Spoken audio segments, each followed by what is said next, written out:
Righty, here we are. Heavy Groove List with Adam from Dimebag Rig Project. How are you, man?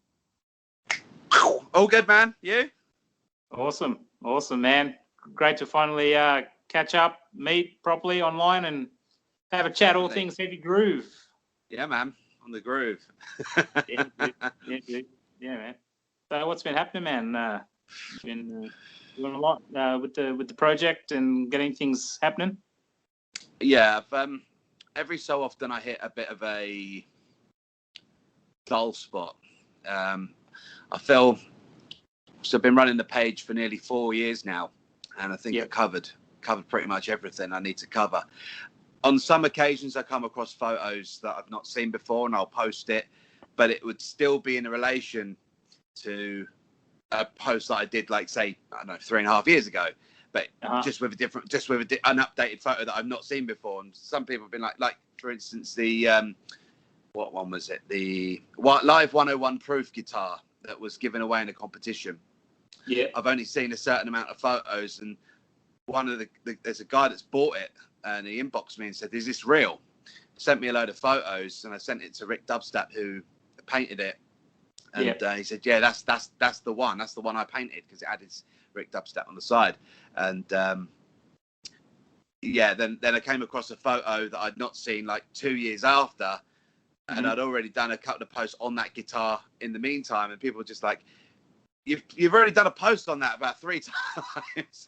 Yeah, sometimes I just keep repeating myself, but I mean, last year, obviously, COVID hit. I was put on a thing called furlough. So my company that I work for paid for me to stay at home. And I was at home for about 7 weeks. So I thought, I'm going to utilize this time and kind of progress the page and my multimedia outlets as such.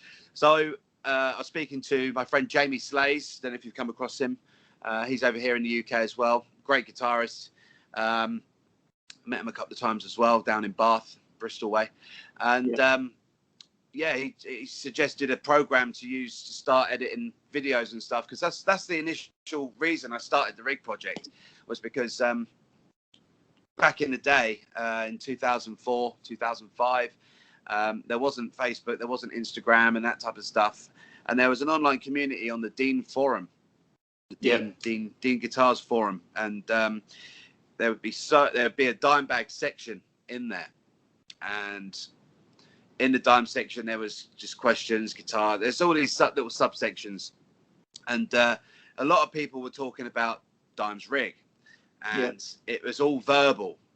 And to upload, I don't know if you remember, but on forums to upload photos, it was like / / and then you have to copy the link from Photo Bucket, and then / it was so much aggro just to put a photo up. And anyway, I came across all these photos of these different rigs that Dime had, and me being into more the technical side of music than actually playing. I mean, I'm a drummer. I'm not a guitarist, although I've got like 8 guitars here with me. I just like chugging, like but yeah, drums is my thing. And I thought, at least with guitars, you can turn them down. With an acoustic kit with 2 bass drums and 4 rack toms and floor toms and cymbals everywhere, I can't turn that down. So I started seeing all these rigs and stuff, and thought, Dime had such a fucking awesome sound. It'd be great, and it'd be amazing to replicate that sound, learning everything off the Dean forum. Yeah. So that's like 2005, 2006, up till 2 a.m, scrolling, learning, talking to all the guys in America on a forum, so that our time zones were in line. So I could talk to the guys. There's still a lot of guys about, but they've all transferred over to Facebook and Instagram now, and so they're following me and stuff. And you get a few bad eggs, let's say, saying, "Oh, you just copy that. All that information you're providing out is just information that anyone can find." But unless you were part of the Dean forum, you wouldn't know it was there. Yeah. And my idea with the Rig Project, obviously, was to collect the type of equipment that Dime had. Going back to the whole YouTube thing, put replica rigs together And for all the young'uns that are coming up that love Dimebag, teach them how to put the rigs together, what each thing did and what each thing does, the circuit, what order it all goes in, what songs had certain effects processors, and, you know, that type of stuff.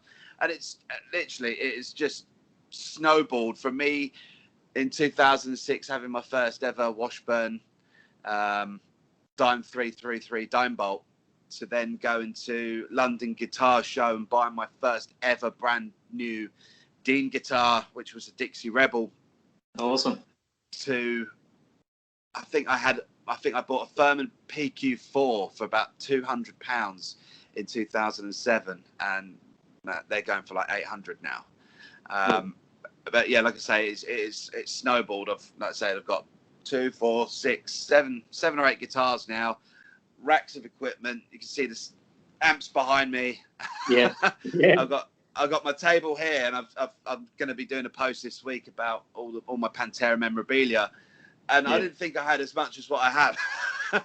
I've got picks, I've got laminates, I've got ticket stubs, signed CDs, every Vinnie Paul drumstick you can think of, you know, Damage Plan, Hell Yeah, Pantera, I've got Vinnie Paul drums, actual signature drums signed by him, you know. So yeah, it's and let's say with the fan base I've got, who are all amazing. Like they send me stuff. Like one of my followers was at the Ride for Dime a couple of years ago, and he sent me a laminate and a backbeat bash pick. I'm like, amazing. Like I'm so humbled to have such a big following of what I'm doing. And let's say when I started this back in 2017, I was like the only one really doing it. Yeah, maybe 1 or 2 others were putting together rigs, but they wasn't directly just doing what I was doing. I think I found a bit of a niche, and from there, like I say, it snowballed, and now I'm at like 15,000 followers. I know it's not much, but I'm humbled just to have. I was humbled to have 1,000. I'm humbled to have 2,000. Just as the 4 years have gone, it's been mind blowing, you know. So it's I'm humbled, and you know, it's opened a lot of doors for me. A lot of people that toured with Dime or fans with Dime that are in big bands now have reached out to me. Oh, when we're in the UK, we'll put you on the guest list and come over. We'll let you in free, and all that type of stuff. So yeah, the whole YouTube thing really is the next step for me for when I'm hitting blank spots. My mind's always going 100 miles an hour. So I'm always coming up with different ideas about what videos I can do. So Jamie Slace told me what program to use, and it was in Furlough. I kind of learned how to edit videos. I sat in this. I've got a double garage at the end of my garden. I've soundproofed it all out. This is where everything is in here. So yes, I did a bit of work in here, soundproofed it out while I was off work, getting paid still, and recording little videos in my house, and learned how to edit them. And then Cameo came around. You've seen the app Cameo? What's that? Sorry, Cameo? The app Cameo, yeah. It's, yeah. I haven't used it, but...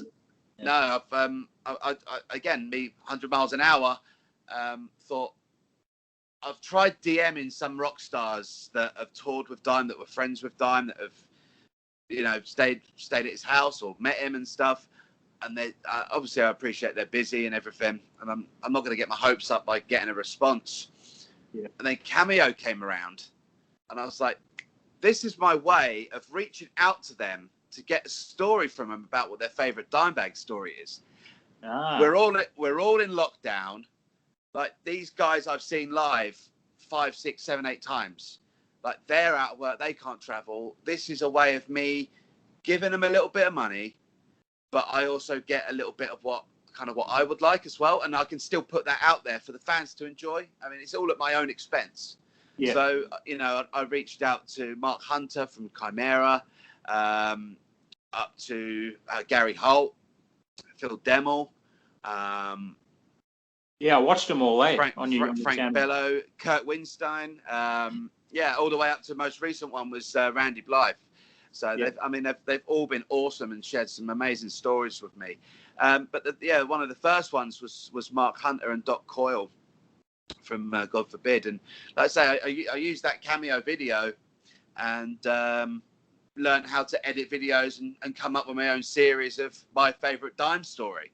So yeah, that's like branched off to what I originally had in mind of doing the whole rig rundown thing. Yeah, so right.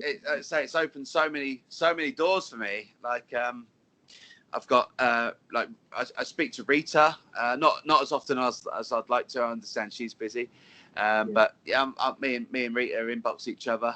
Chad Lee Photography, Rick Dubstat, who painted Dime's guitars, Chewy, who painted Dime's guitars, Grady, who was obviously Dime's tech. Bobby Tongs drops in here and there, comments on a few of my posts. But yeah, like I said, it's absolutely humbling of how the page has developed over the last 4 years. So that's awesome. Yeah, man. So Instagram is your main thing? Like that's your main platform? Instagram was my first platform right. that I started on in August 2017. I've tried to set up a Facebook page, but it's with a normal job, it's hard to juggle everything around, as you may know. Like, I mean, I'm my main profession is a construction building site manager. So I'm on building sites at 7:30 in the morning with a 40-minute commute, with a 40-minute commute home. So I'm normally home at like 6 o'clock at night, 6:30 sometimes, depending where I am. I was getting at home at 8 o'clock some nights. So I'm really drained from the day. And then you get home and you're like, I really want to do a post. Today's like, I don't know, like it's June the 5th. It's the same day as Damage Plan played Download 2004. I need to do a post today, but I've got my shower, I've got dinner, I've got to go to bed, I've got to go, and all that type of stuff. So sometimes posts that I want to do don't get posted the day that I want them. It's a lot to contend with. I mean, I've recently done a YouTube video. It's called Everything Dime Was Featured On, and there's about 25 songs or so that Dime didn't do with Pantera. Songs with Rob Halford, songs with Sean from White Zombie, tracks that he did that weren't on the hits, but little 8-track demo songs and things like that. So, instead of strolling YouTube and just trying to find each one individually, I thought I'd condense it all and put it into one video. I recorded that 3 weeks ago when I was off work, and it's taken me 3 weeks to finally edit it all together and upload it. I uploaded it on Wednesday and it got blocked by YouTube for copyright. No. So I was like, I've just done like 3 weeks of grafting for this one video. It's like nearly 3 hours long. And you know what it's like editing videos. Like you go through, you make sure that, like, I don't know, when a snare hits, that something comes up, so it has a bit of an impact.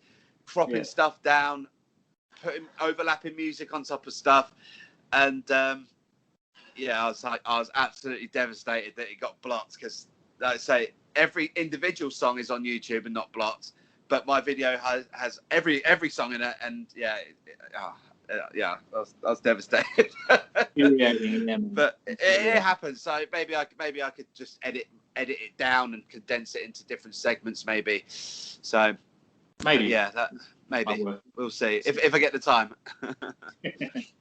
Yeah, man. So Instagram is the main thing, and 15,000. That's pretty cool, man. It's like that's a very that community is it's a tight knit community. It's a unique community. We've all got each other's backs. We're all, I said earlier, there's a few bad eggs that will, someone will post a picture of I don't know, a Marshall amp with a Dean Cadillac and start playing Pantera riffs, and they go, "Oh, Dimebag never used that. Why are you posting videos of that? Dimebag never used that stuff." It's like, fuck you. Like, he's playing Pantera riffs. Yeah, that's what we're here for. Not for this is via Facebook, and those people just get shut out and blocked or whatever. So the community's kind of grown a lot more on Facebook than it has on Instagram. I've kind of got my my own following on Instagram, but they're also on Facebook on a different page. If anyone's watching, the page is called Roach Class Dimebag Theories. That's it's got around 2,000 people in there, and that community is shit hot community. Like, it's got a lot of people in there. Even Mike DeLeon from Phil Anselmo and the Illegals is in that group chat, and Kirk's in there as well. Grady's up in there, and anyone that's badmouths people or anything like that, you're gone. So all right. Sweet. But they said the community I built on Instagram is amazing. A lot of input. Even if I put information up and I say, oh, this guitar is a Frankenstein guitar, you know, it's this body and this neck from a different guitar, someone will say, actually, that neck is from a different guitar, you know, not the one you said, it's from this one. And I go, oh shit, I've just learned something new. You know, I'm always learning, and say it's just turned from a glorified hobby to something bigger. And I don't feel right with it, but I've kind of not commercialized, what's the word? Kind of, I've made an online store off the back of it, selling the same stickers as what Dime had on his guitars and stuff like that. But any money that I'm getting from that, I'm just reinvesting it into making more stickers, or I'm buying a piece of equipment, or, you know what I mean? I'm not lining my own pockets with money that people are buying, like these like damage plan picks and things like that. Or NBA style stickers, or the Think Weed Leaf sticker or stuff like that. I'm not driving about in a Rolls Royce or anything. I'm reinvesting. You know, I could have a good hit of sales and buy myself a guitar, or, you know, something I wouldn't be able to afford out of my own salary. You know, so no, it's all good, man. Like, it's a labor of love. Everyone's happy. That's it, eh? It's a labor of love, but you know, at some point you got to recoup something, or you just can't keep going, you know. So I've got probably around 15 to 20,000 pounds of equipment in the studio, and that's all come out my own pocket over the last 4 years. You know, I started the rig project off with a Dixie Rebel, Cowboys from Hell Wah, Zap Wild overdrive pedal, and that's it. And I've got full pedal board, 24U rack, another 24U rack, 3 half stacks with 2 heads on. And my wife's like, you're not keeping this in the house. So when we moved house a couple of years ago, this double garage was like, this is my man cave. Nice. This is where everything is. So Now, you know, you might have already enlightened people of like how you first came across Pantera and first heard them and stuff. I haven't heard you talk about it, so that's what I wanted to ask you. Okay. Where did you first hear them? Well, so I'm 34 years old. Left school in 2004, in like April 2004. So Pantera had already been on a hiatus for several years. Yeah, obviously being young and stupid, me and my mates would kind of get high and would watch like SpongeBob and stuff like that. And there was one episode where Pre-Hibernation was on. You know, jellyfishy, boom. And I was like, what the fuck is this? And I was like, who's that? And then my mate was like, oh, that's Pantera. And it came up at the end, you know, Pre-Hibernation Pantera. I was like, that is some fucking heavy shit. And I went out to the CD shop and bought a compilation album called Reinventing Hell. Okay. I know the same compilation albums released elsewhere, but it's like far beyond the vulgar display of the Cowboys from Hell or something like that. It's the same album, but it's just got different songs on. Yeah. So I bought that, listened to it, and it was like basically all of Pantera's hits.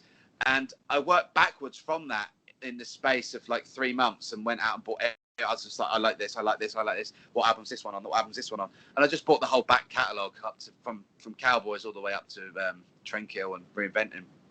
Yeah. And I was like, who are these guys? Like, then I was on the computer, like reading up on them, and read that they had obviously been on hiatus, and that Dime and Vinnie had formed a new band, Damage Plan.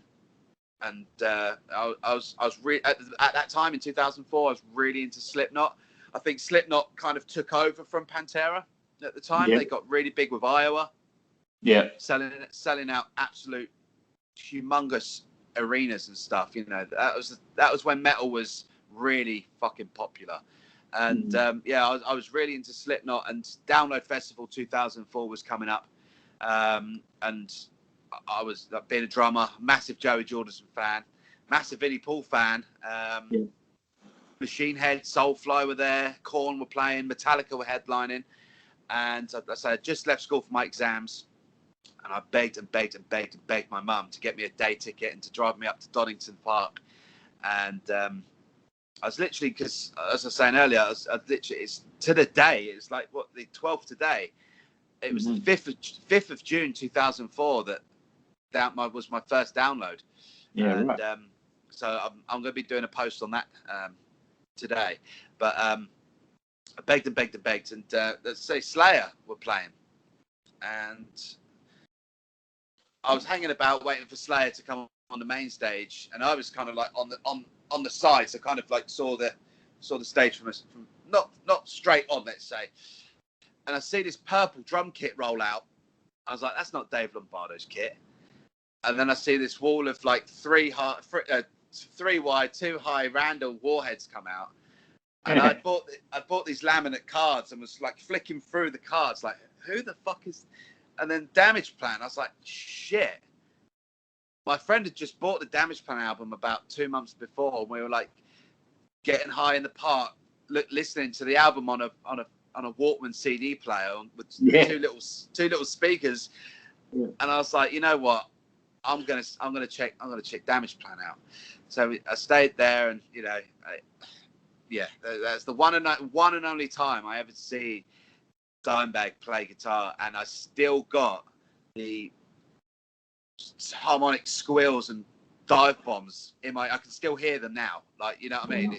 It's embedded in my head, and Vinnie's kit sounded triggered up, really clicky.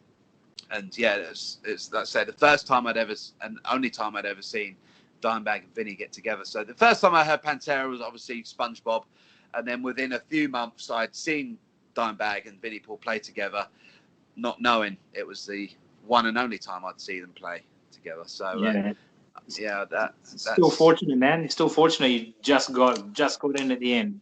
I did, yeah, because that was June, so he was still rocking out the Washburn guitars then. Before he transferred over to Dean and Crank. So and I remember him, you know, getting towards the end of the set, and him going, getting the mic.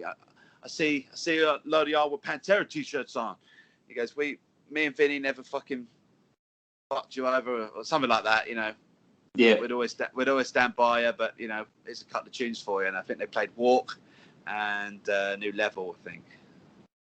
Yeah, one of the two. Yeah, it's awesome. It's 17 years ago now, so I definitely remember Walk and the pit just. Oh yeah, that would have been nuts. Yeah, awesome. Yeah, man. And then a couple of years later, I got to see Down play at Download with Rex. So technically, I've seen all 4 Pantera members play together as pairs, but not all together. So yeah. Well, what can you do? That's as good as you're going to get. And now it's just like all I do is listen to Pantera on my drive home. You know, just change up every album, or Down, or Rebel Meets Rebel, or Damage Plan. I think Damage Plan's a really underrated album. A lot of people don't like Dime's tone on it and stuff, but I think it's a fucking good album. Yeah, it's got some really cool tune. Yeah, it's awesome.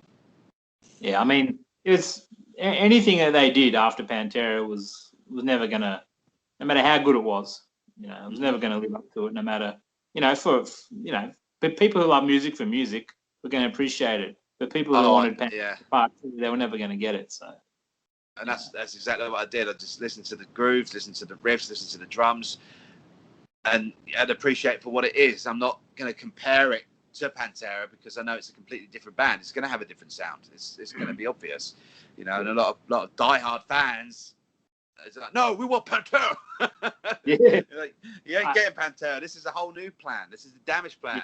I don't know if you checked out the conversation I had with. I think he follows you as well. Peter the Destroyer. He does some awesome guitar work. I've not checked out your interview, but I am aware of Peter. Yeah, he's a good. He's good guy. Super cool dude. Super cool. Pretty cool shredder as well. I was just telling him that the first time I saw him was '94, Far Beyond, and then again in '96, Trendkill. First time they came to Australia was in '94, and got to meet him at the after party, and Wow. just check that out. How old were you then? '94, I was 19. Nice. So, prime age to be a metalhead. Yeah, man. Prime years as well. Because Hell Yeah did a good few tours in Australia as well, didn't they? Did you get to check them out? Yeah, have been through, but I never checked them out. I never went to see them. No, I've seen Hell Yeah 3 times. Okay. They played Download 2007. Then you seen them at their own show or only at festivals? No, I see them at a festival, and then I see them at their own show. They were with, I think it's Head P, at Camden Underworld. That's a tiny venue. It's like in a basement, and like you do that, and your hands on the ceiling kind of thing. And the stage is 3 foot off the ground. There's no barriers. So I see them there, and I see them, and again in another venue just around the corner from me in a place called Milton Keynes, Crawford Arms. That's like a pub venue. It's like the size of 4 double garages, all put one in front of the other. Tiny venue, but it has got sound barriers there. But again, it was so intense. Like, so you've seen them 3 times. Met Vinnie twice. I got him to sign my Dean Dixie Rebel. I was like, "Can you sign my your brother's guitar that he designed?" Is that on your channel? That video is on your channel when you met him, is it? Yeah. It's just photos, but yeah, that is like someone turned up on a bike and was like, "Oh, we're doing Ride for Dime UK. Can you sign it?" I got a video of that, and I've got another friend, Jake, who's in a Pantera tribute band, and he did an intro for them. It's nice to meet. They say never meet your heroes, but Vinnie Paul, he's got a small piece of my heart. Such a nice guy. Such rest in peace. Oh man, most definitely for both of them, man. Like exactly how they described Dime. Like Vinnie didn't say much when we met him, but Dime, exactly how they describe him. Time for everyone. Mm-hmm. A joke, a laugh. He'll put up with other people's shit just because they're fans. Yeah. I mean, I've learned a lot from his ways as well. I mean, I'm not ever going to be as big as what Dime is, but I went and saw Zach Sabbath back in Valentine's Day 2020 last year, and people are going, "Oh, you're Dimebag Rig Project." Oh, fuck me, like. And I'm like, what? I got a little bit taken back. Like, people are starting to recognize me now. And I'm like, yeah, do you want to go get a drink? I'll buy you a drink. Like, the way Dime was on the home videos and the way some videos you see on YouTube and stuff. And then you see shit rock stars that are just like, fuck you, get out of my face. I'm not signing fuck off here. Like, I embrace people. Like, I've got a bit of a facade where I'm like, oh, I can't be arsed. I fucking hate people. People watch and go, look at that motherfucker. I'm like, but really, that's just a guard. Like when someone comes up to me, I'm like, do you want a drink? Do you want do you want a fucking hot dog? I normally carry about, like, obviously I get these Damage Plan picks from China that I think there's, from what I'm told, there's a massive batch that was made for Damage Plan, and they never got shipped over, and they're selling them off individually or as a set or whatever. So I normally carry a pocket full of these guitar picks, and when I'm in lines for shows and stuff like that, I go a majority of the time I go to shows on my own, because I don't like the stress of having to worry about my friends getting lost and having to like meet up at a point A at 10:30 to make sure that we're both okay, and then we'll go off and do our own thing. And after the show, we'll meet outside Nando's, and then we'll go. I'd rather just do my own thing and go on my own and not have to worry about that shit. And I'm in the queue. I'm looking around. I see Down t-shirts, Pantera t-shirts. I'm like, you a Pantera fan? They're like, yeah, I was like, oh, well, I'm Adam. I'll do a page on Dimebag, and they're like, oh, awesome. I'll follow you now. They get their phone out. I'll follow you. Oh my god, fucking hell. I'm like, so you like Dimebag? They're like, yeah. And I'll take a couple of pics out my pocket and I'll give it to them. And they're like, really? Like, you give me a Damage Plan Dimebag pic? I'm like, you're a Dimebag fan, man. Like, have it. Like, fucking have it. I've got hundreds. Like, well, when we get him, I'll buy you a drink, and stuff like that. And yeah, like, it's exactly how Dime was. And if anyone can learn anything from him besides his guitar playing, take that from him. Just be a good person. Be kind. Be humble. Be giving. Don't ask for anything. Always give, because that karma will come round. Oh, most definitely, man. I mean, that's his legacy. Like, yeah, obviously he was a kick-ass guitarist, like, and guitar playing is subjective, People are going to love you. People aren't going to pay attention to you. Like, it doesn't matter how good you are. But as a person, that's his legacy. That's his legacy. Exactly. Yeah. I mean, like, I did a post the other day of Dimebag with Dean Zelinsky, like, designing some stuff. And Rita commented and was like, I was watching through the videos of that day the other day. Great vibes in the room. I'm like, could you imagine the amount of footage that Rita has of everything, like, and how can't imagine that. You could just study him as a person and be like, that's how he went about things. It's we're only limited the amount of stuff that we can watch of Dime on YouTube and stuff like that. And with Dime Vision 1 and 2 being released, you get a little sneak peek of a little bit more of how he was. Going back to that video that I did that got blocked on YouTube, I actually included the segments from Godsmack's DVD Smack This and Drowning Pool's DVD Cinema. Dimebag was featured on both of those as well, and you get to see a little bit more of his personality. If you weren't a Godsmack fan or a Drowning Pool fan, you wouldn't even know that footage existed. But there's me sitting there, Dimebag fan, watch the whole fucking thing from start to finish, and edited out the little segments and put them into their own little montage and put them on that video as well. But obviously the video's blocked now, but I'm thinking about putting those up as their own videos, just so people can see more of how Dime was, because Sully from Godsmack, the whole DVD is the same kind of concept as the home videos, and Dimebag's like, Sully's trying to copy me doing home videos. I'm trying to teach him. He's trying to rip me. He's trying to rip me off. Yeah, it's funny. But another part of Dime's legacy, obviously, is this stuff. I'm gonna pour a shot right now just to shit. This is a new bottle. My brother got me this bottle for Christmas. So have you got a bottle? I don't. Have you tried it? Actually, I haven't. It's hard to come by over here. Is it? I'll have to send you a bottle. I don't know if I've got three bottles. Yeah, right. Yeah, man. I'll Have they done the Dime version of Crown Royal? They must have done some limited edition something. I don't know. I've seen. I don't know if they're photoshops. Like on the actual label. You mean? That's what I'm thinking. Have they actually done an authentic one? Yeah. I know there'd be a lot of bullshit Photoshop around, but I was wondering whether they've actually. I know Vinnie Paul's got this at the bottom of his swimming pool. Rick Dubstep that painted Dime's guitars. When the pool was built, he painted it on. He painted the whole fucking label on the on the base of the swimming pool. But hey, cheers to you, brother. Cheers, Thank man. you for having me on. Thank you for having me on. Let's have a. Oh, god damn. It's half 10 in the morning. I'm doing shots of whiskey. That's all right. He'd be proud of you. It's 5 o'clock somewhere, right? He'd be proud of you, man. That's a pretty sweet drop, eh? Crown Royal's pretty sweet. It's not as bitter.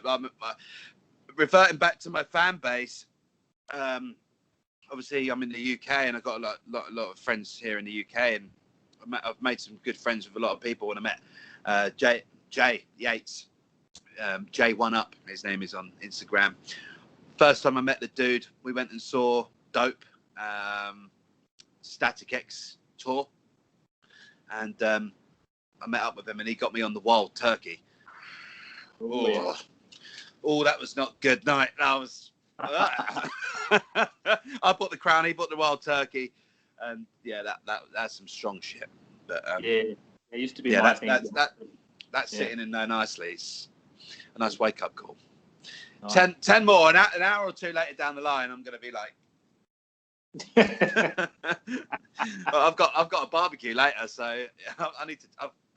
That's me done. I've got to drive 20 miles down the road, having a barbecue all day beer sesh. So I think I might rep the label colours out while I'm out, but I would normally, but again, with the doors that open, I've got this jacket signed by Zach, and I always said, I've worn this jacket since I was 18 years old, and I always said if I meet Zach Wild, I'm going to get him to sign it, and I'm going to retire the jacket. And again, when I met him at Zach Sabbath last year, it was like, right, this is now retired. I've put it on specially for you today. Oh, nice, mate. Thank you so much. That's a special one, then. Obviously, it's official. It's all official as well. It's obviously when Zach got it made. It's made by a company called Red Monkey in Los Angeles.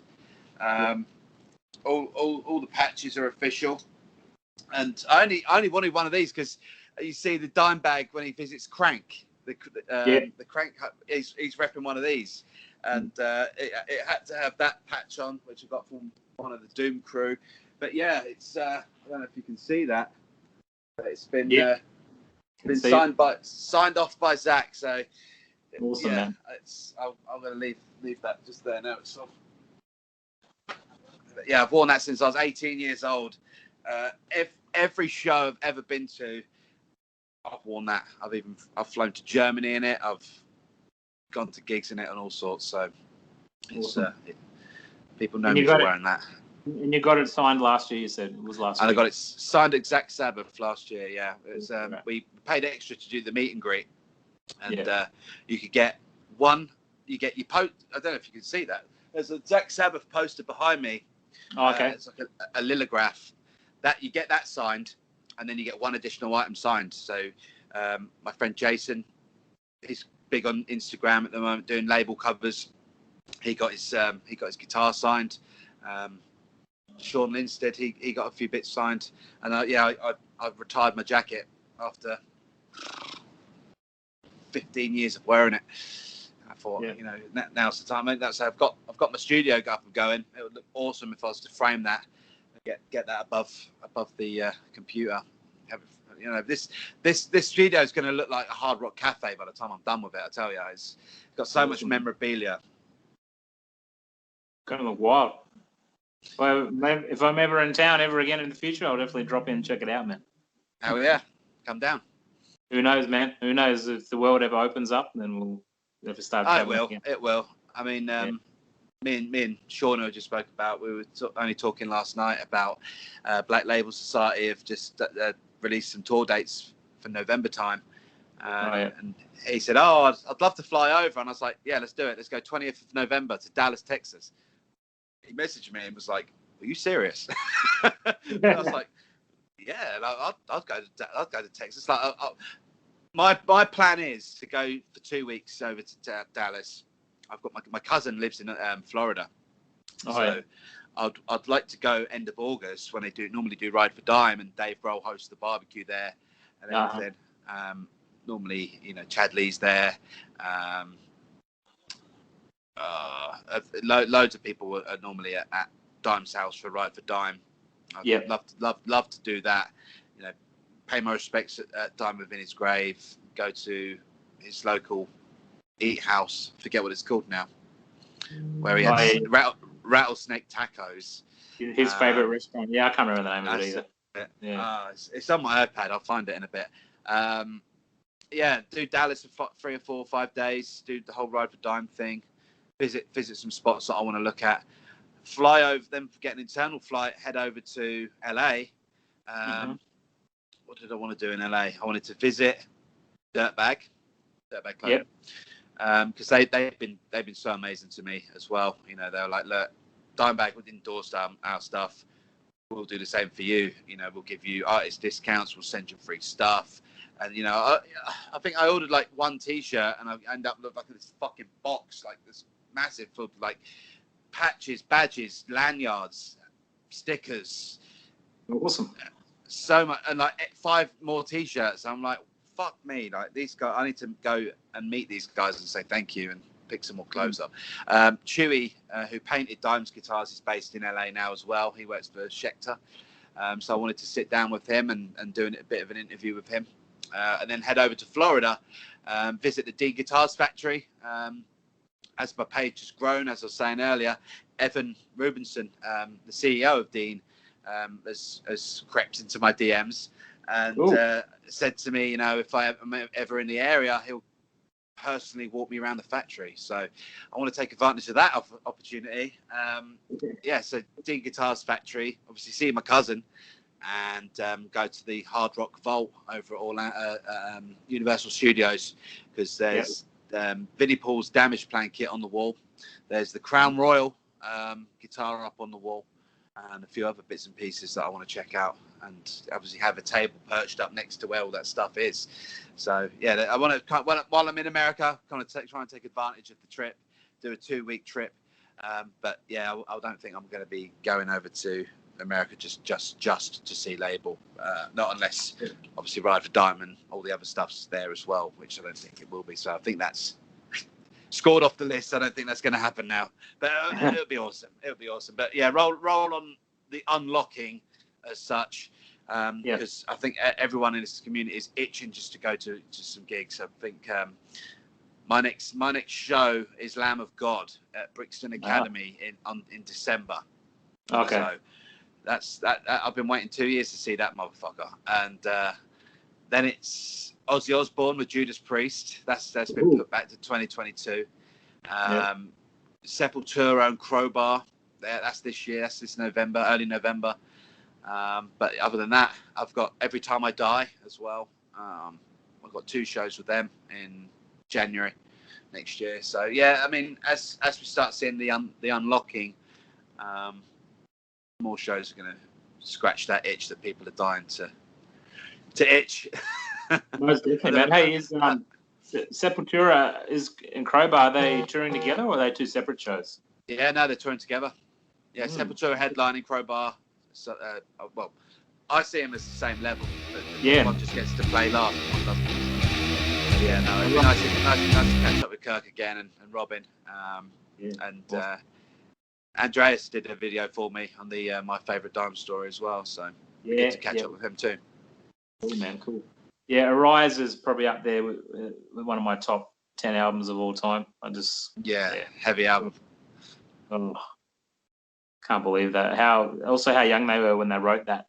Like, they were like just it's got that grit and warmth to it, and it's that purity of frustration. I think, like where they grew up, and you can feel that anger and almost definitely.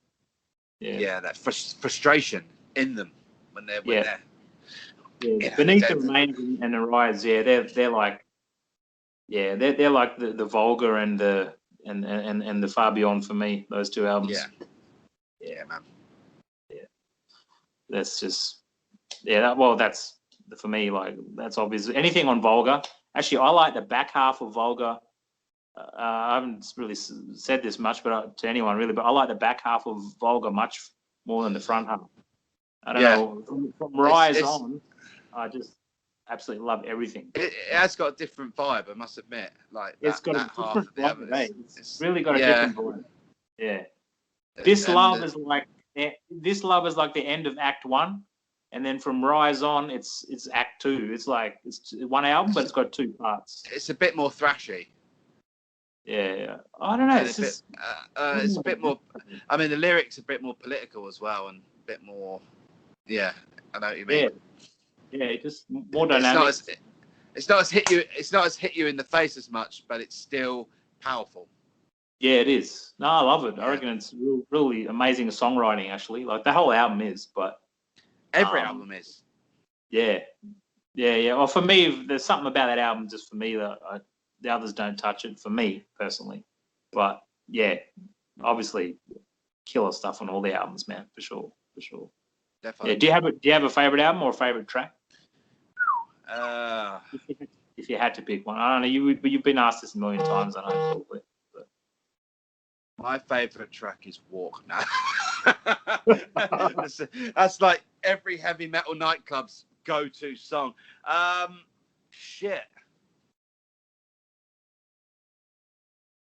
I've recently been listening to the re-release of Reinventing the Steel. That new Terry Date. I mean, some people can see it as Terry Date coming and remixing that album as a good thing, and some see it as a bad thing, like he's undermining what Dimebag and Vinnie did. Okay. But you notice what Terry Date's done. You can hear things that you've not heard before. Yeah. I mean, as great as the songs are that were released as singles and music videos, I tend to steer away from those and like, oh yeah, Revolution is my name. Like, great fucking song, but it's too popularized for me to. I'm quite like that. I'm not a conformist. I'm not gonna be a sheep and like what everyone else likes because they've got a video and a single out. I'm gonna like the song like Regular People. Oh yeah. That's a fucking song. I like that Oh, one. yeah. Yeah. I'm trying to learn that fucking riff. It's hard. it's so jumpy and bouncy everywhere. Like your fingers are bouncing everywhere. I mean, like I said, I'm not a fucking guitar hero or shredder or learning arpeggios and fucking scales and shit. I just play what I like. I just like palm mute chugging, drop D easy shit. You know, that's what makes my hair stand on end. But yeah, I tell you what, my favourite Pantera song will have to be Suicide Note Part 2. Okay, Part 2. Man, Part 2. that's what they opened the show with. I'm pretty sure for the Trentkill tour. Yeah. It's not so much about lyrics and impact. It's more about just the way that riff. And Phil goes, do it. And he goes, diddling, that bit. Yeah, it's pretty brutal, man. Every fucking time I get goosebumps I'm just like, because the way the drums go, boom, da, and it's just like, it just gels so well. It just makes it so fucking heavy. That's what makes my hair stand on end, is when you got a good fucking solid beat behind a fucking crunchy riff. Oh yeah. And I'm like, right, yes, that is what I listen to. That is me. You know, that's why I don't listen to fucking pop, dance, fucking trance, all that shit. That is what gets me going. That, when you're frustrated and pissed off or whatever, and you listen to that and you're in a mosh pit, for instance, that's just what makes you start throwing down. My first pit was Chaos AD pit. Back in '94, and I thought I wasn't coming out of there alive, man. It was freaking nuts, man. First pit, Sepultura. First pit ever, Sepultura, man. That's baptism of fire, man. Shit. I think my first proper mosh pit, obviously, my first ever metal show was Murder Dolls and Stone Sour.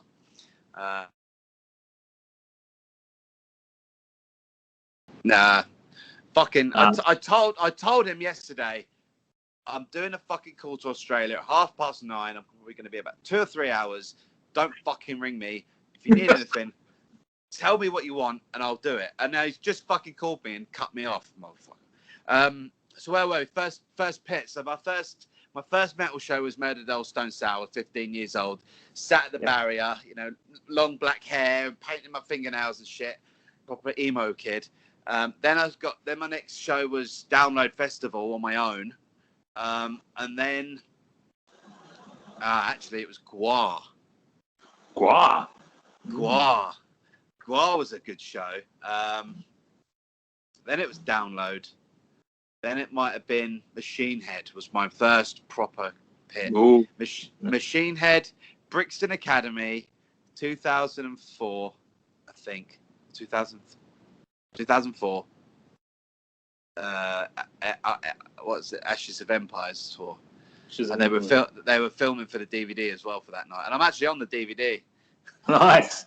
I stood at the merch booth and I learned this thing off the Slipknot Disaster Piece DVD where I went like that, and they've got that shot of me going boom like that at the merch booth with a black beanie on. I'll find it. I'll dig it out for you. It's literally about 2 seconds. But yeah, that was probably my first pit, and then I got the taste for it. And being 6'1", 16 and a half stone. Yeah, I like to throw my weight about in that pit, and I'm a very what's it called? I tend to overthink things, and yeah, I get frustrated a lot. So mosh pits are a good release for me. I think just pick someone up from under their armpits and just throw them into the middle and start doing a bit of this, a bit of that. Yeah, I'm not man. one of these crazy kids that starts windmilling and throwing my phone everywhere. I'm not one of them motherfuckers that starts windmilling and starts throwing my phone everywhere. This setting's changed now. Oh well, I'll do. That's all right. Are we still here? Yeah, your camera went off. I can hear you. There you go. Oh, I'm back. Oh, that's the other Yeah. side. now you're back. I'm back, but not spun around. There we go. Yep. There we go. All good. All good. Nice, man. So, I had a question in my head. Now I forgotten it, but I had it here. Oh yeah. Remember, I sent you a bunch of questions because you wanted to just get the feel for what we're going to talk about. Not that we've gone through any of them because we've just had a I think free we flow. were one. Yeah, maybe one. But who cares? It's cool, man. Free flowing conversations are better anyway, man. So Yeah, I could talk for England, as you probably guessed. You'll ask me one thing, you'll say, "Oh, what's the time?" and I'll end up talking about what fucking beers are in my fridge. 20 minutes later, you're like, "Okay, shut the fuck up. Just answer the fucking question." how long have you been playing drums, man? When did you start playing drums? Started playing drums when I was 14. Never had my own drum kit until I was about 15 years old. But yeah, just obviously metal kids at school don't really have a friend group. There was me just walking about with my Tamer Iron Cobra double bass pedal box and a pair of Joey Jordison sticks every day. And I'd just isolate myself in the music room in lunch and break time. Put my headphones in. So basically, Slipknot is your gateway into metal, or was it anything? Well, before? my dad, metal. When you're a kid, you're always trying to find yourself a little bit with music and stuff. I listened to everything from, mid-90s. My mum would have like Ace of Base and stuff on, and boom, boom, boom, the 90s dance house music and stuff. But my mum and dad had divorced, and we used to go and see my dad every 2 weeks. And when he used to drive us home, he would put AC/DC's album on, Stiff Upper Lip album. And that, playing drums at the time, I thought this is going to be quite cool to play on drums. So most AC/DC songs is just, you stand up.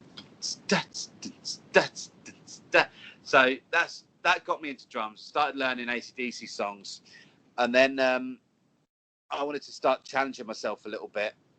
I lived in a little village in Cambridgeshire called Great Paxton, and so I'm just adjusting my camera here. It's a bit better. The tripod I've got's amazing. The cradle that holds my phone is like. So I grew up in Great Paxton, and there was a few other friends or guys that lived around the corner from me that are into metal, and they're like, "Oh, have you listened to this? Have you listened to this?" Like, then my brother started getting into. My brother's 5 years younger than me. He started buying Metallica albums. I started listening to them. My friends were listening to Sabbath and White Zombie and Judas Priest and Megadeth and Pantera, and it just kind of snowballed. And then obviously another guy in my village was listening to a lot of Slipknot, and I was more friendly with him than the other guys, and we wore the Disaster Piece DVD out that it wouldn't play anymore. Like that would be literally go to school, play the drums in my lunch and break, get home, watch Disaster Piece, Joey Jordison Cam on everything, and then go to bed.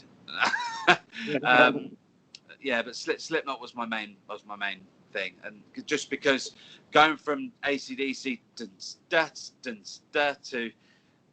Slipknot,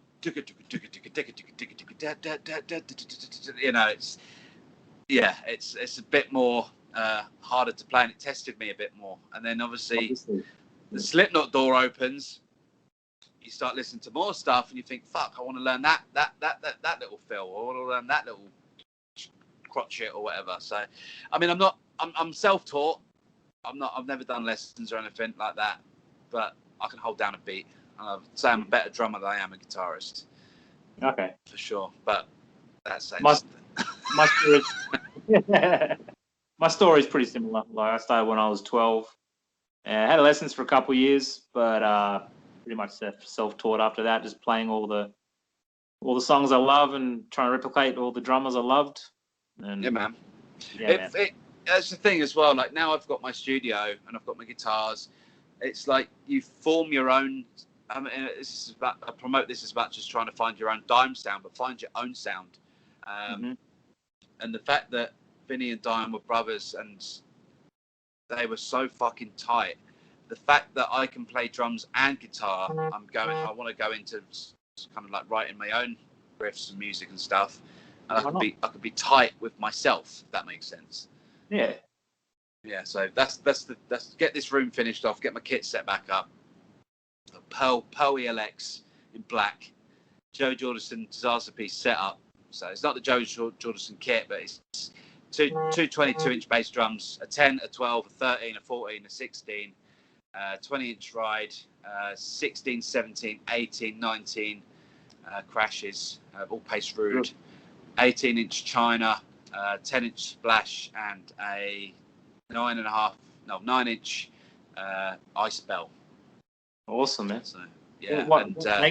What make your cymbals, or are they mixed? Pace roots. Oh, okay. All pace roots, and then hardware is all Pearl hardware on a rack, and then 2 single Tama Iron Cobra single pedals with the Tama Iron Cobra hi-hat stand. Yeah. And Remo skins. I might change it out because I've had them skins on for years. So I may change over to Evans skins. Evans, yeah, nice. Same as Vinnie did. Oh, okay, he changed to Evans, huh? Yeah, okay. He went from Remo to Evans. Yeah. Is that when? Was that in what do you call Hell Yeah, or was that before that? I think he was playing Evans with Damage Plan. Oh, okay. Yeah, I mean he was playing Pearl with Damage Plan. But I think his skins were Evans, definitely Black Evans skins. Definitely Hell Yeah, he was playing Evans skins. Okay. Yeah, man. When him and Dime locked in, man, some of those grooves. That's why they have the fan base they do. Is just crazy grooves, man. It's something I don't think can be replicated. No. Unless you have that brotherly bond. I mean, you see it with the Van Halen brothers. You see it with Chris and Willie Adler in Lamb of God. But there's not that many other brothers in metal that are that tight. Or they are. It seems the brothers that are drummers and guitarists seem to be the tightest bands. Let's say. Yeah, Gojira guys as well. Yes, I was supposed to see them the other year. Brixton Academy, but I just seen Phil Anselmo and the Illegals the night before, and I was supposed to go back down to London to see Gojira. I was just like, I can't do it. I can't do like 3 shows in a fucking row. This is crazy. Yeah, man. That Groove and I'm Broken for me is still. That's the one that. I'm gonna guess it's the one at the end where it goes dun dun dun dun dun dun. And it starts fading out at the end, yeah. Yeah, that and just the first time it kicks in. When you sent me your questions the other day, and it was like, "What's your favourite groove?" Mm-hmm. I had to go through the whole Pantera catalogue to find it.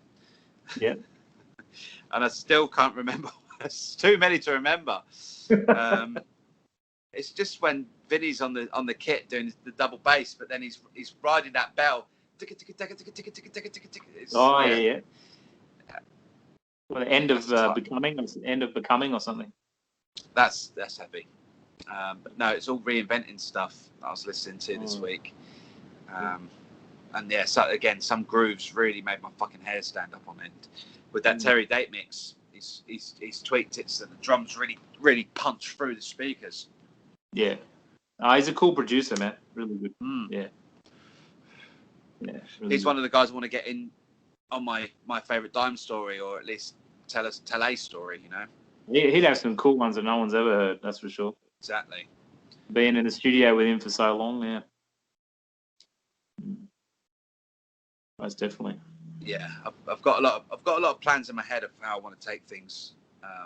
It's just getting hold of the people and getting that material for them from them. Sorry. Yeah.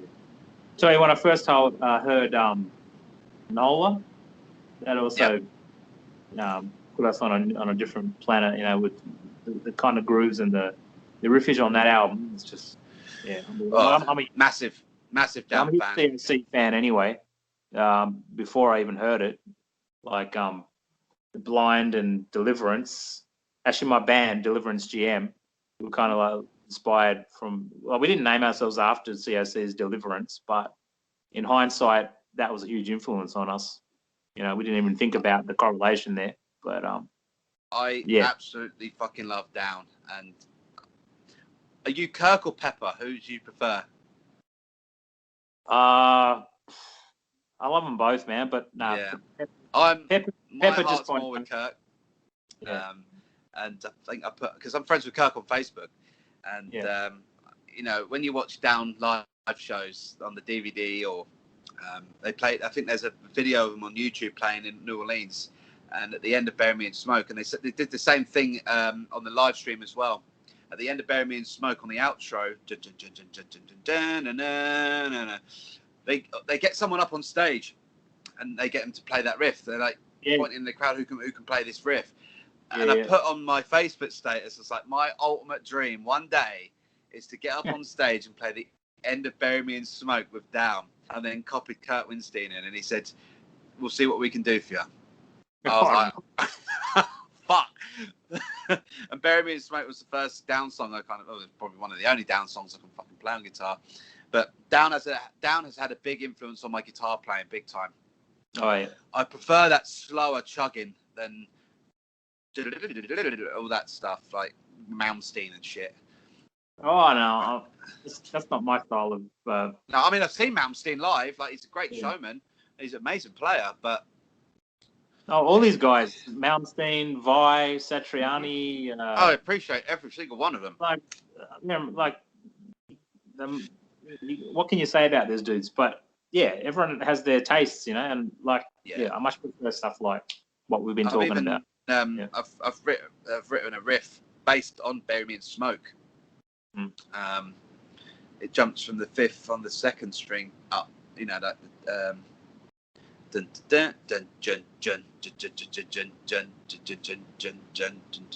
the bit that goes that bit.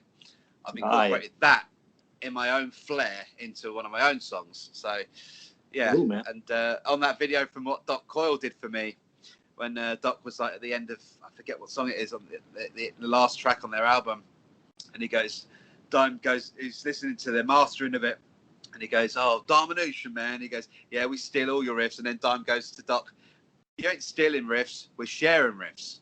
And I've always had that in my head when I'm writing my own music now as well. Like, how would Dime feel about me playing similar sounding riffs? And now Doc said that, I'm like, Dime would actually embrace the fact that we're not stealing riffs, we're sharing riffs. So anyone that was watching, bear that in mind. If you come up with some Pantera-y riffs, Dime would fucking embrace it. He wouldn't be like, what the fuck? Why are you fucking stealing my shit? He'd be like, awesome. Love it, man. You love it. Like, I mean, besides Bury Me in Smoke and Lifer, the outro to Eyes of the South, that just, knocks you on the floor as well. Yeah, man. Yeah. That's actually my next tattoo is it's going to be Lifer in the down font across here, and then Bury Me in Smoke across my shin ankle at the front. I want to get them done before I take up that opportunity of playing with them on stage, so I can get on stage and get out the old Cowboys from Hell tattoo, and have the down tattoo. I'm going to have a Pantera leg and a down leg. So I've got Dimebag Vinnie on this leg, on the Cowboys from Hell leg, and then the down leg I'm going to have obviously Rex and Phil. Cool. I want Lifer across my shin in big down letters. Bury Me in Smoke with the smoke coming up my leg, and I want all that done before I get on stage. Because I'm always wearing shorts, so yeah, it'd be cool just to get on stage, put my leg up on a monitor, and have that on display when I'm. Yeah, that'd be the golden moment, man. In my head, in my own head, that'd be good. Yeah, man. You've got to have your dreams, man. You've got to have your dreams. Exactly, and that's the thing. My wife says, "Oh, stop fucking dreaming. You're never going to go to Texas. You're never going to do this. You're never going to do that. You're never going to be a rock star." I'm like, I never said I wanted to be a rock star. The dreams I have in my head are achievable dreams. It's not. I'm not thinking like, one day I'm going to have 500 guitars, and I'm going to have a fucking £1 million studio and drive a Rolls Royce and have a 7-bedroom house in LA. That's a dream.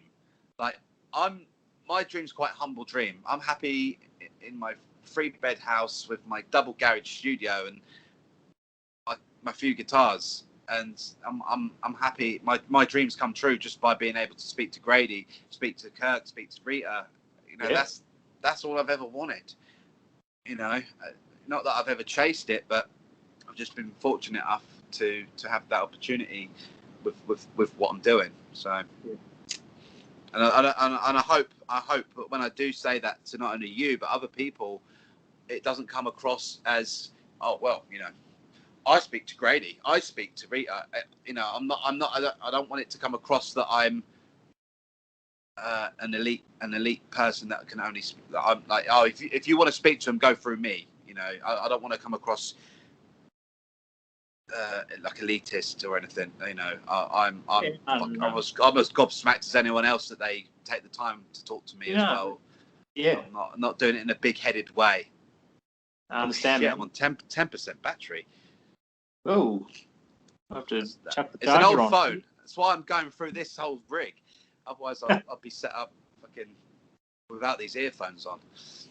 No worries, man. We might have to either have to plug in, or we'll have to probably wind it up, eh? No, well, I've got my iPad Air as a backup, so. Oh, sweet. It's all good. It's all good. You can chop it all up. Download Skype on it last night, but. Oh, cool.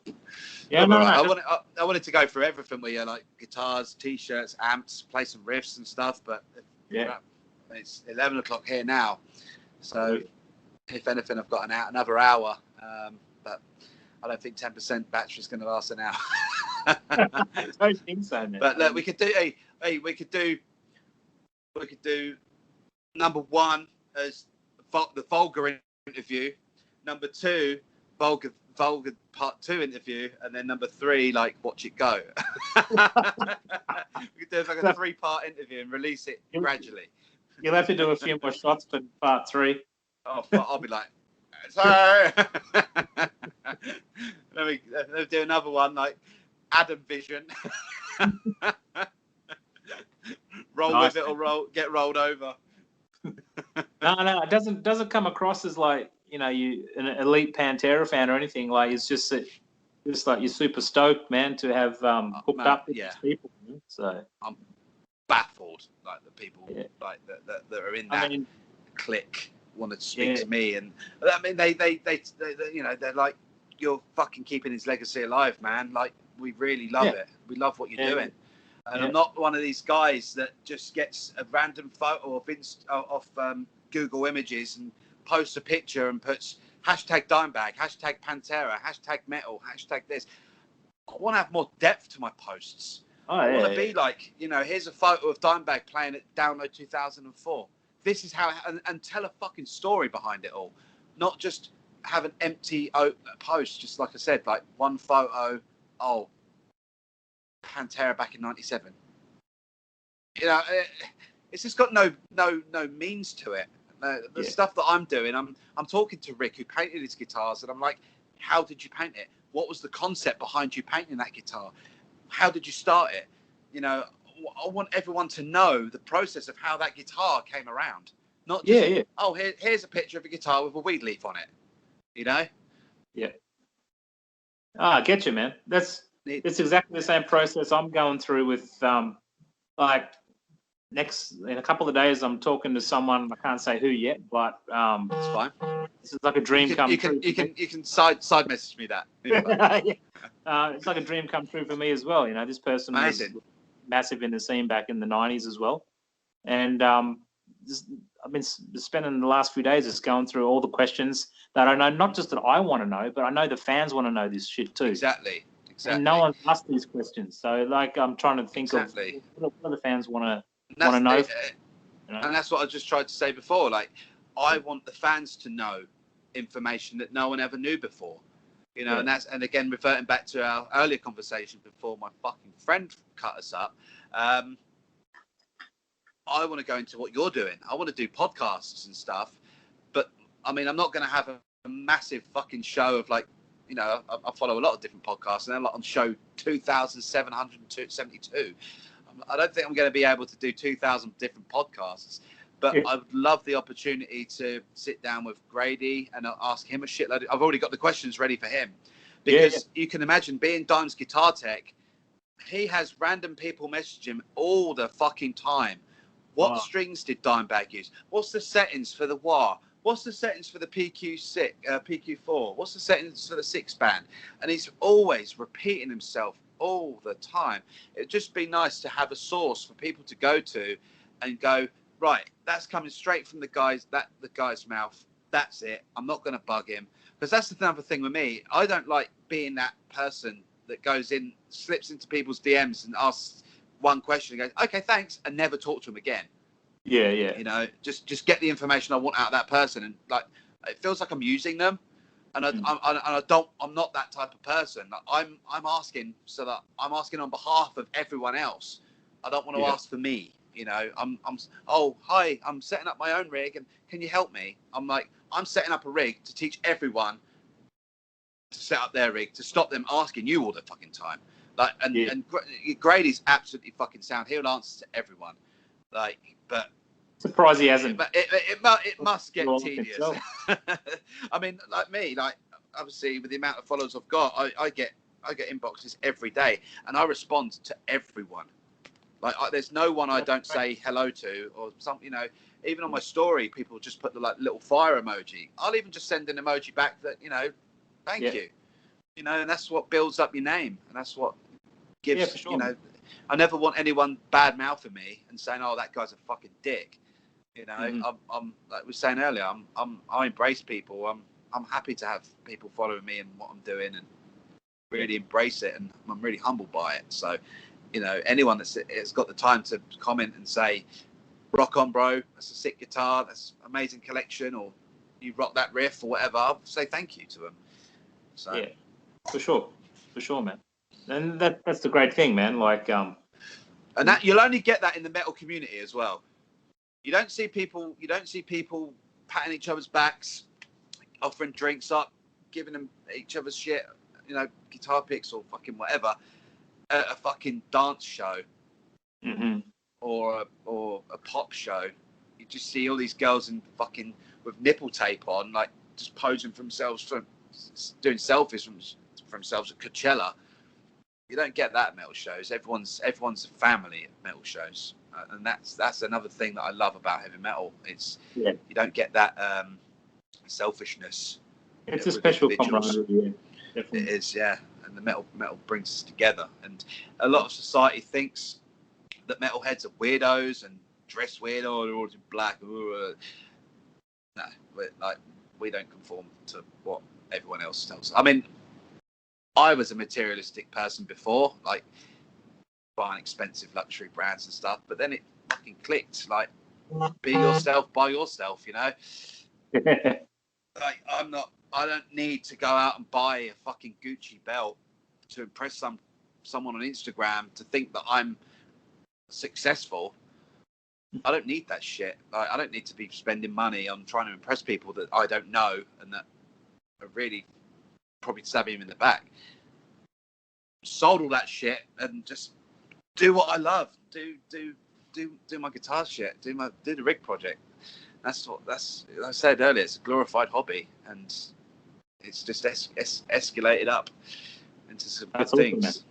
That's awesome. You know you're on the right track when you start getting followers and people giving you good comments and feedback and all that sort of thing. So every 1,000 I do a marker on my page as well. Like, I'll have a picture of Dime pulling a squeal and just put 15,000, 14,000, you know, and I can go through my page of like the 700 plus posts that I've done and work out where I hit certain thousands, you know, and I've done like my first 1,000, my first 2, 3, 4, all the way up to 15.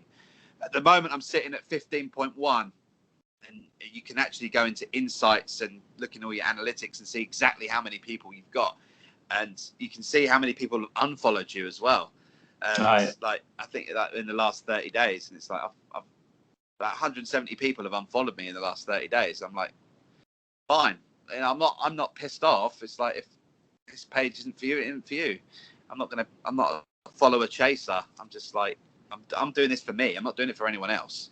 And this is what's making me happy. You know, going out in the clubs and popping fucking Dom Perignon and me. It's not me. Going to a metal show and meeting people and sharing stories and speaking to people like you and chatting to Chad Lee or Rita. Or that's what makes me fucking happy. As much as my wife makes me happy, I've got to put that out there in case she watches this. Like, that's the other side of that's my personal life. Hobby side of things. Yeah, this is what makes me happy. Well, that's why I started this thing, man, because I know that heavy groove. I mean, I mentioned it on the first episode or the second episode or whatever it was, that it's not just about metal. Like, heavy groove covers everything. Like, whatever you're into, there's elements. Every genre has got some elements of groove and maybe some darkness, some heaviness, some minor vibes. You know, that run through a whole bunch of different music. And that's why I didn't call it groove metal, the groove metal list, because if I had called it the groove metal list, it would have been real narrow. The heavy groove covers a whole bunch of shit. So this is why. And you're leading into your next question. What's that? I know. I've read your questions, and I think you're going to be leading into the next question. What's a new metal band now that's still got that groove? Yeah, man, that's right. Well, something that's still around, even if they're from back in the day and they're still going. Yeah. Or they're new guys that have really grabbed you by the throat. What's I mean, obviously Pantera were the first groove metal band, branded groove metal. And you know, your Wikipedia groove metal, and it comes up with an array of bands. You're looking through the list, you go, they're not fucking groove metal. They're not groove metal. But some that I did agree with, that I've seen live, Chimera, Devil Driver, Lamb of God. They've got some fucking grooves. Yeah. I'd say them three. I mean, for me personally, I don't go out looking for new music. I kind of stick to what I like. There's going to be a time when them bands are like old and they're like, we can't do this anymore, and I'm going to be like, they've already disbanded. Like, I don't think Chimera's done a tour for a few years. Everyone's doing their own thing. I know Rob Arnold from Chimera's doing his own YouTube channel now, and that's a fucking kick-ass YouTube channel. Okay. But I stick to what I liked back in 2005, 6, 7, 8. You know, I don't really go into anything new. You know, all this degen stuff with the 8,000 string guitars and shit. Not me. But yeah, there's a lot of grooves in. I mean, the new Lamb of God album's kick-ass. That's got some grooves. Yeah. Prong. No. They're an old school band, repping the dime tone that are still going. Unearth. Oh yeah. I know they're good. Crowbar, they've got some grooves, but there's more doom metal if you want to categorize it. But yeah, I'm looking forward to obviously the last year or so. A lot of bands have obviously been sat at home doing fuck all, apart from recording new music. So be happy to see what comes out in the next year or two once we start getting unlocked. Most definitely. I think there'll be a lot of releases in the next 12 to 18. So we've both got coughs. You've like taken my cough over. Yeah, man. Getting Smoking. I've not got my filter tips with me, and I'm smoking Roach class. Roach class rollies. Roach class rollies. Yeah. Oh well. It's probably the whiskey as well. It's part of one.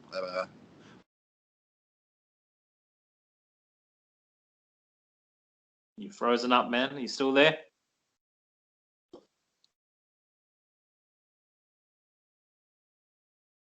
Hello, Adam.